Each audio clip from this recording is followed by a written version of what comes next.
This lesson is on estimating decimal products. When you estimate, you're getting an answer that's close to the actual answer, but not exact.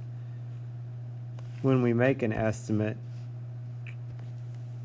we can use this symbol, which means approximately equal to.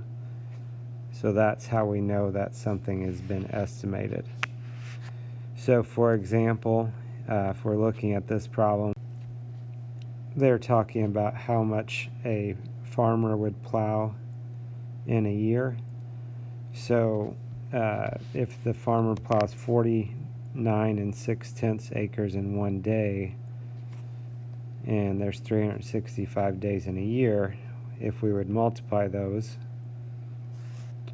and this is an average, of course they're not plowing every single day, you know, they're not going to be out there in January plowing or anything, but anyway, so we're just rounding these off. So 49 6/10 we could round to 50, 365 we could round to 400.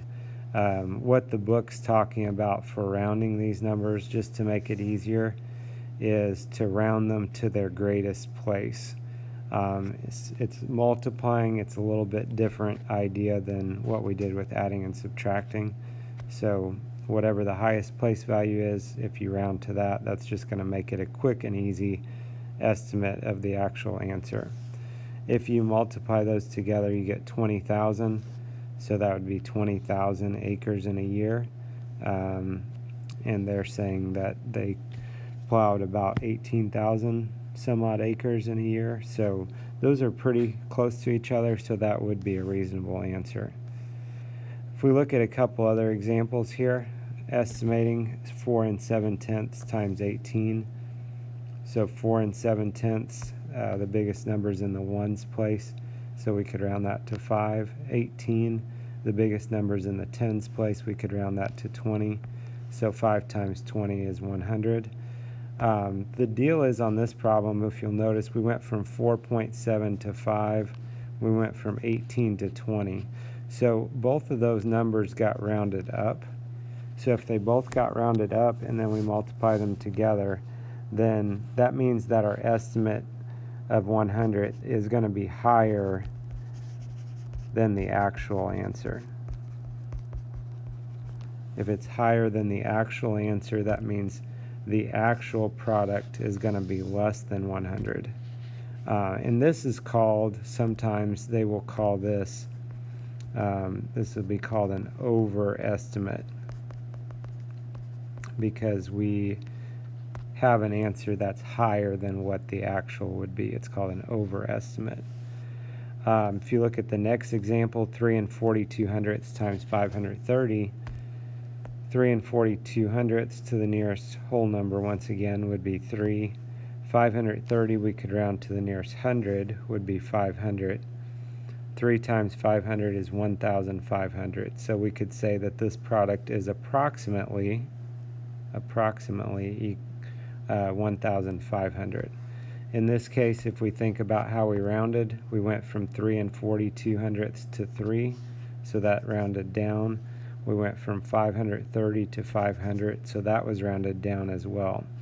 Since we rounded both numbers down, then our estimate is lower than what the actual is, so that means the actual answer would be greater than that. So since this is lower than what the actual thing is, this could be called an underestimate. And again, it just depends on perspective of what they're asking you to do. You know, it's really meaning the same thing, saying that our estimate was an underestimate, or saying that the actual product is greater than what our estimate was. Next example, 10 25/100, we could round to 10. 87/100, we could round to 9/10. Multiply those. Multiplying by 10 moves the decimal one spot to the right, so that would be 9. So our estimate is 9. In this case, the first number we rounded down, the second number we rounded up. So when you round one down and one up, then that is going to give you probably a better estimate. So we could say that the actual product should be close to 9.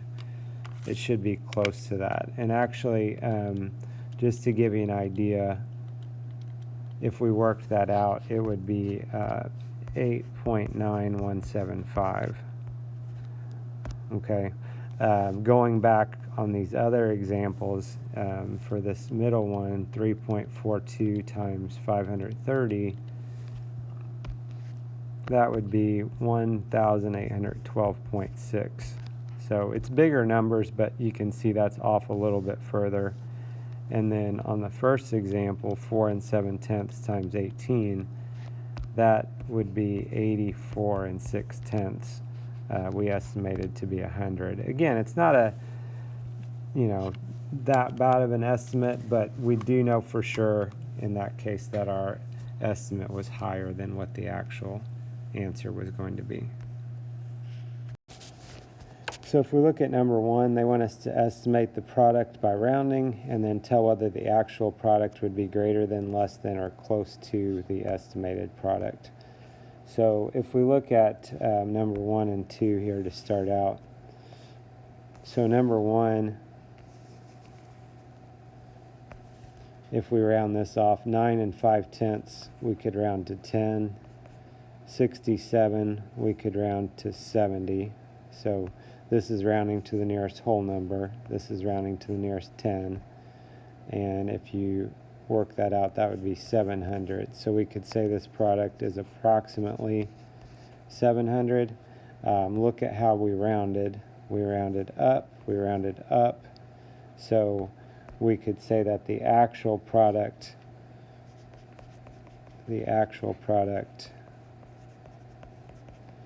is less than our estimate. Our estimate is higher, so the actual answer would be lower than that. Number 2, 4 91/100 could round to 5, nearest whole number. 5 2/10 could round to 5, nearest whole number. So that would be 25. So that would mean this is approximately 25. And if you look how we rounded this one up, we rounded this one down. So that means that our estimate would be close to, the actual answer. And then if we look at number 7, same idea on 7. The 10 looks good as it is, so we could just keep that the same. 12 15/100, we could round that to 12, and if you multiply, that would be 120. So this would be approximately 120. So this one we kept the same actually, and this number we rounded down. So keeping one the same, rounding the other one down, means this estimate is going to be lower. This is lower than the actual answer, which means that the actual is going to be greater than our estimate.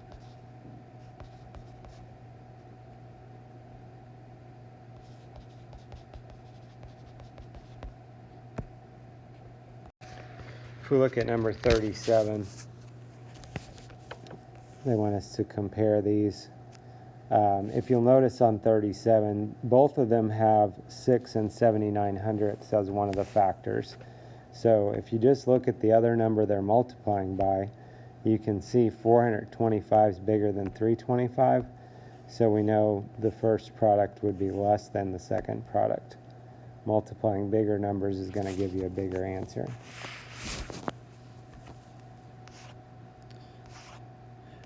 If we look at number 40, on 40 the numbers are not the same as each other, but if you look at these, we can kind of compare this. And this is kind of a tough call because this number is smaller than this number is bigger than this number. We could try to estimate maybe. This would be 30 and 30 if you rounded to the nearest 10. This would be 40 and 20 if you rounded to the nearest 10. So that'd be 900 and 800 just by our estimates. So again, it's kind of could go either way with rounding like that, but it looks like that first product would be greater than the second product. Number 43, a dragonfly can fly 9.9 miles in 1 hour. About how far can the dragonfly fly in 4.5 hours if you suppose it can fly without resting? So 9.9 miles in 1 hour, 4.5 hours, we could multiply those to find how far it could fly. That'd be a long time to fly without resting. But anyway, we could round those since it says about. So 9.9, 9 and 9 tenths, we could round to 10. 4 and 5 tenths, we could round to 5. And that would be 50. So we could say this would be about 50 miles. Whoops.